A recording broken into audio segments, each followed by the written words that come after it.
L'islam, comme beaucoup de religions du monde, offre un cadre complet pour comprendre la sexualité.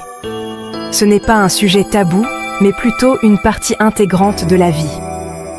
Reconnaître le rôle de la sexualité dans le contexte des enseignements islamiques est crucial pour les musulmans, comme pour les non-musulmans. Cette exploration vise à fournir des informations claires et précises sur les perspectives islamiques sur la sexualité, en favorisant la compréhension et en dissipant les idées fausses. L'islam met l'accent sur l'importance de la connaissance et de la compréhension. En ce qui concerne la sexualité, ce principe reste primordial. En abordant ce sujet avec un esprit ouvert et une volonté d'apprendre, nous pouvons cultiver un dialogue plus éclairé et respectueux sur l'islam et ses diverses interprétations. Au cœur des enseignements islamiques sur la sexualité se trouvent le Coran et les hadiths. Le Coran, considéré comme la parole littérale de Dieu, fournit des directives claires sur le mariage, l'intimité et les relations. Il souligne le caractère sacré du mariage comme seul contexte permis pour l'activité sexuelle. Les hadiths, un recueil de paroles et d'actions du prophète Mahomet, offrent un contexte supplémentaire et des applications pratiques de ces principes. Le Coran souligne l'importance du consentement, du respect et de la gentillesse au sein du mariage. Il dépeint l'intimité conjugale comme une source de plaisir mutuel et d'épanouissement spirituel. Les hadiths développent ces concepts en fournissant des conseils sur la communication, les préliminaires et l'importance de la connexion émotionnelle dans une relation conjugale. Malheureusement, les idées fausses sur l'islam et la sexualité abondent, découlant souvent de préjugés culturels ou d'un manque d'informations précises. Un mythe courant est que l'islam opprime la sexualité des femmes. En réalité, l'islam accorde aux femmes des droits liés au mariage, au divorce et à l'héritage, remettant en question les normes patriarcales répandues dans certaines cultures. Une autre idée fausse dépeint l'islam comme étant intrinsèquement homophobe. Si les interprétations varient, il est important de faire la distinction entre les attitudes culturelles et les enseignements fondamentaux de l'islam, qui mettent l'accent sur la compassion et la compréhension. Il est essentiel de s'engager avec des perspectives diverses au sein de l'islam pour se faire une idée nuancée de cette question complexe. Dans la tradition islamique, le mariage est considéré comme un lien sacré, un contrat entre deux adultes consentants. Il ne s'agit pas simplement d'une construction juridique ou sociale, mais d'un engagement spirituel. L'amour, l'intimité et le respect mutuel constituent le fondement d'un mariage islamique réussi. L'islam reconnaît l'importance de l'intimité physique au sein du mariage, la considérant comme un moyen de renforcer le lien entre les époux. Cependant, il souligne que cette intimité doit toujours être fondée sur le consentement mutuel et le respect. La communication ouverte et la connexion émotionnelle sont des aspects cruciaux d'une relation conjugale saine et épanouissante dans l'islam. Cinquième partie. Planification familiale et contraception. Perspectives islamiques sur les choix reproductifs.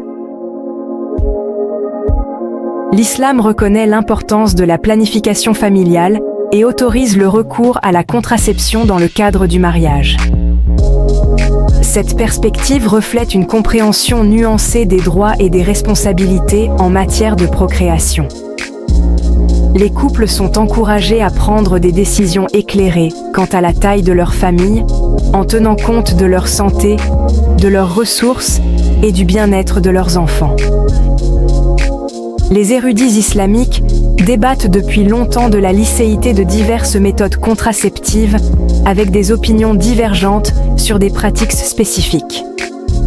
Cependant, le principe général reste celui d'une planification familiale responsable, garantissant la santé et le bien-être de la mère et de l'enfant.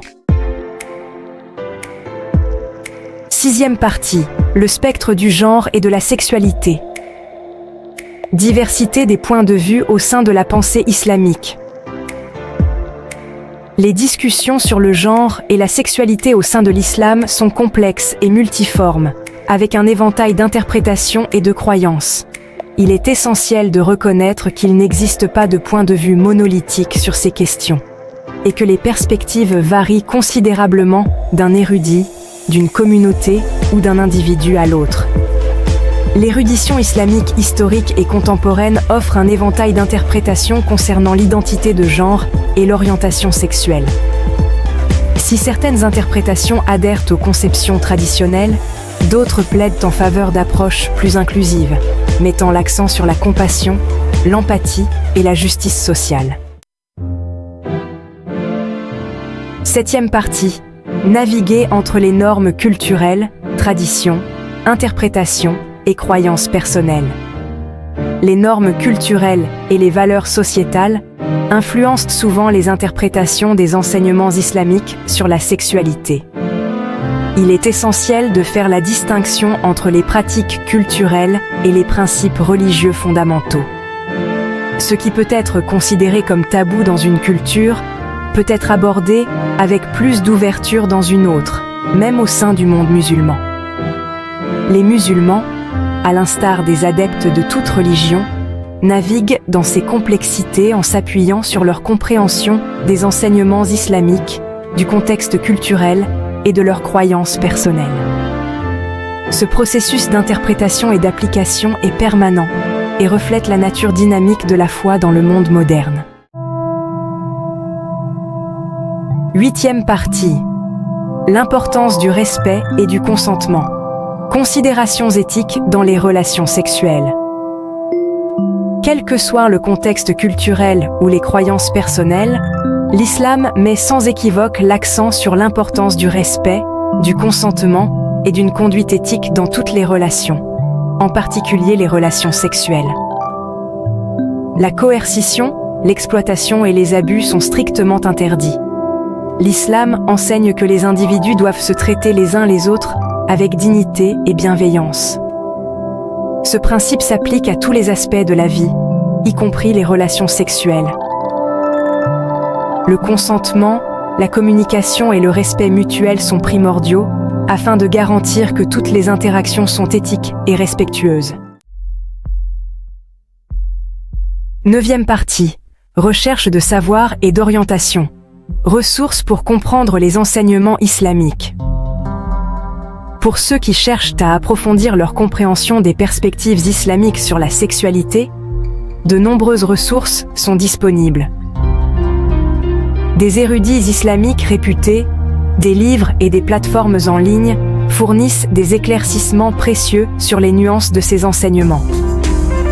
S'engager avec des perspectives diverses et rechercher les conseils de sources bien informées peut favoriser une compréhension plus éclairée et nuancée de cet aspect complexe et souvent mal compris de l'islam. 10e partie. Conclusion. Adopter les nuances et promouvoir un dialogue éclairé. Comprendre la sexualité dans l'islam exige d'adopter les nuances, de reconnaître la diversité des interprétations et de s'engager dans un dialogue respectueux. En dépassant les stéréotypes et les idées fausses, nous pouvons favoriser une meilleure compréhension et appréciation de la richesse et de la complexité de la pensée islamique sur cet aspect fondamental de l'expérience humaine. Continuons d'aborder ce sujet avec un esprit ouvert, en recherchant la connaissance et en promouvant des conversations éclairées qui permettent de jeter des ponts entre les cultures et les religions et de favoriser le respect mutuel.